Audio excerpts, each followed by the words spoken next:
نحمده ونصلي ونسلم على سيدنا ومولانا محمد رسوله النبي الأمين المكين الحنين الكريم الرؤوف الرحيم. أما بعد، فأعوذ بالله من الشيطان الرجيم. بسم الله الرحمن الرحيم.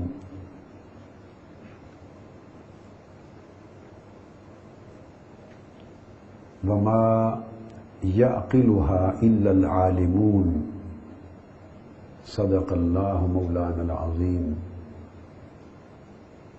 وقال الله تبارك وتعالى كونوا ربانيين. صدق الله تبارك وتعالى.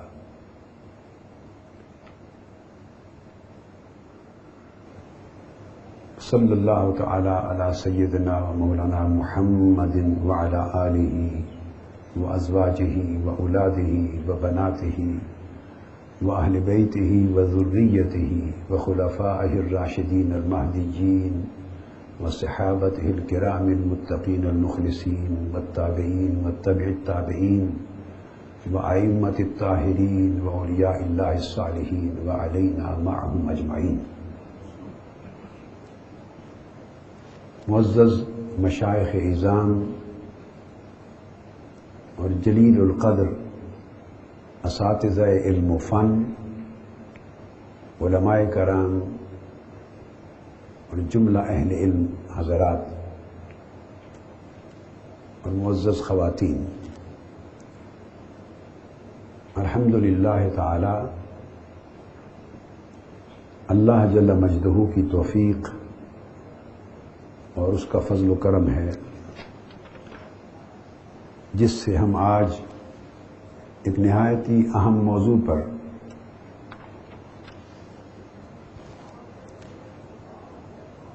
گفتگو کر رہے ہیں، اور اس گفتگو کا پس منظر ایک علمی اور فکری فتنہ ہے جو چند دن قبل کسی کی غلط گفتگو یا غیر فقیہانہ بیان سے وجود میں آیا اور ہزاروں لاکھوں ذہنوں کو اس نے نہ صرف پریشان کیا بلکہ اہل بیت اطہار اور حضور علیہ الصلوۃ والسلام کے جمیع صحابہ کرام، ان کے تقدس پر، اکابر اور اسلاف امت کے تقدس پر اور اسلام کے محرمات و مقدسات پر شکوک و شبہات کی گرد بہت سارے ذہنوں میں پڑی، اور ایسی فتنہ پرور باتوں سے اور مغالطہ انگیز تقریروں سے امت مسلمہ میں بالعموم اور نوجوان نسل میں بالخصوص اسلام کے معتقدات اور اسلام کے مسلمات کے بارے میں طرح طرح کے شکوک و شبہات پیدا ہوتے ہیں، اور مجموعی طور پہ اسلام کو بھی نقصان پہنچتا ہے اور علماء دین پر بھی اس طرح اگلی نسلوں کا اعتماد مزمحل ہوتا ہے، بلکہ اٹھ جاتا ہے، اور ایک گیپ آ جاتا ہے نتیجتاً اہل علم میں، اہل دین میں اور امت مسلمہ کی اگلی نئی نوجوان نسل میں. تو میں نے چاہا کہ اس علمی مغالطے کا ازالہ کیا جائے، اور ایک جس کی بنیاد اور اساس غالباً ایک اعتقادی فتنہ ہے، اس کا قلع کما کیا جائے، اور اہل بیت اطہار اور صحابہ کرام کی عزت و حرمت کے دفاع اور ان کے تحفظ کا ایمانی فریضہ ادا کیا جائے. میں نے اپنی گفتگو کا آغاز قرآن مجید کی 2 آیات کریمہ کے چند ریلیونٹ الفاظ سے کیا ہے جو ہمارے نفس گفتگو کے ساتھ ریلیونٹ اور متعلق ہیں. سورہ عنکبوت میں اللہ رب العزت نے فرمایا، آیت نمبر 43 میں وما يعقلها الا العالمون. یہاں اللہ رب العزت نے عقل اور علم میں دو چیزیں بیان کی ہیں، دونوں میں فرق بھی بیان کیا ہے اور دونوں کا ربط بھی بیان کیا ہے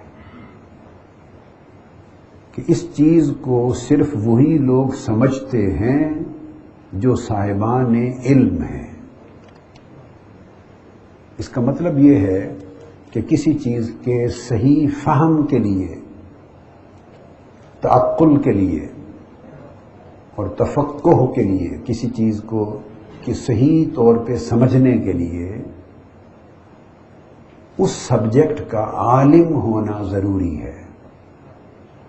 اللہ رب العزت نے فرمایا جو العالمون نہیں ہیں، یعنی اس سبجیکٹ کو، اس خبر کو، اس موضوع کو، اس فن کو پورے طور پر نہیں جانتے اور اس کے کما کو عالم نہیں ہیں، وہ اس بات کو سمجھ بھی نہیں سکتے، اس کی گہرائی تک پہنچ بھی نہیں سکتے. اور اس کے لیے دوسرے مقام پر اللہ رب العزت نے ارشاد فرمایا کونوا ربانیین، اے لوگو تم ربانیین ہو جاؤ، یعنی ایسے عالم بنو جو عالم ربانی ہو. یہ سورہ آل عمران کی آیت نمبر 89 ہے. دونوں ٹکڑے دو آیات کریمہ کے، اور تیسرے مقام پہ ارشاد فرمایا سورہ فاطر میں انما یخشی اللہ من عبادہ العلماء، کہ اللہ رب العزت کی خشیت رکھنے والے لوگ ہی عالم ہوتے ہیں. یا خشیت کا اس کا دوسرا رخ یہ ہے کہ خشیت اللہ کی انہی کو حاصل ہوتی ہے جو صحیح معنی میں عالم ہوتے ہیں. جیسے عقل اور علم کو باہم لازم و ملزوم قرار دیا، اور عقل کا معنی فقہ ہے، سمجھ ہے، فقہ تفقہ، تو علم و فقہ کو اور عقل کو اللہ رب العزت نے جوڑا ہے. اسی طرح علم کو اور خشیت کو جوڑا ہے. اگر خشیت نہ ہو، اور خشیت طبیعتوں کے اندر نرمی پیدا کرتی ہے، رفق پیدا کرتی ہے، طبیعتوں کے اندر ملاطفت پیدا کرتی ہے، عاطفت پیدا کرتی ہے، ملائمت پیدا کرتی ہے، اور اس کی وجہ سے طبیعتوں میں حلم آتا ہے، ٹھہراؤ آتا ہے، اور طبیعتیں ٹھنڈی ہوتی ہیں. اور یہ سارا جو مزاج کو یہ جو اثرات ملتے ہیں خشیت کے باعث، یہ اس سے ایک مزاج بنتا ہے علمی. وہ علمی مزاج دراصل دین اور شریعت کے احکام کے صحیح فہم و فقہ کے قابل بنتا ہے. اب یہ تینوں حصے آیات کریمہ کے جو میں نے قرآن مجید کے آپ کے سامنے اپنی گفتگو کی تمہید کے طور پر، عنوان کے طور پہ تلاوت کیے، انہیں امام بخاری صحیح بخاری کی الجامع الصحیح کی کتاب العلم میں لائے ہیں. تو گویا میں نے قرآن مجید کی آیات کریمہ سے تبرکاً گفتگو کا آغاز کیا، مگر اختیار کیا اسلوب اپنی گفتگو کو شروع کرنے کا امام بخاری کی الجامع الصحیح سے.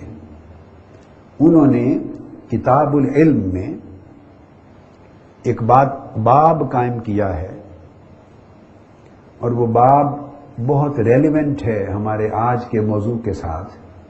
یہ 10واں باب ہے صحیح بخاری کی کتاب العلم کا، اور اس باب کا عنوان بڑا عجیب ہے اور بڑا فکر انگیز ہے اور ہدایت آفری ہے، ہدایت دیتا ہے، رہنمائی دیتا ہے.